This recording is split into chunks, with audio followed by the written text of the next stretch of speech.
নমস্কার, পাঠে আমি স্বপ্না। ব্যবসা কাকে বলে পরেশ জানে। দোকানদার মুদিখানা হলেও অনেক অন্য জিনিসও পাওয়া যায়।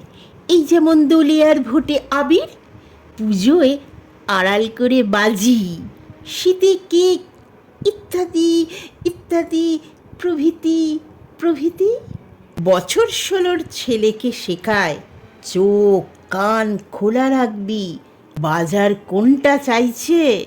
চিন্তা পরেশের, ব্যবসাটা ছেলেটাকে ধরাতে পারলেই হয়।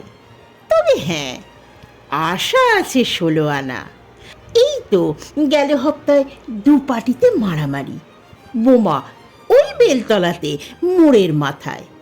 সবার সামনে 3টে কাঁচা বয়সের ছেলে শেষ। পরেশ দেখলে ছেলে ফোন করে বড় বড় মোমবাতির প্যাকেট কয়েকটা বেশি অর্ডার দিল। একটু নিশ্চিন্ত বোধ করছিলাম। ছেলে তখন অন্য কোনো ফোনে বলে চলেছে, না না, এখন আর আমাদের স্যানিটাইজার লাগছে না।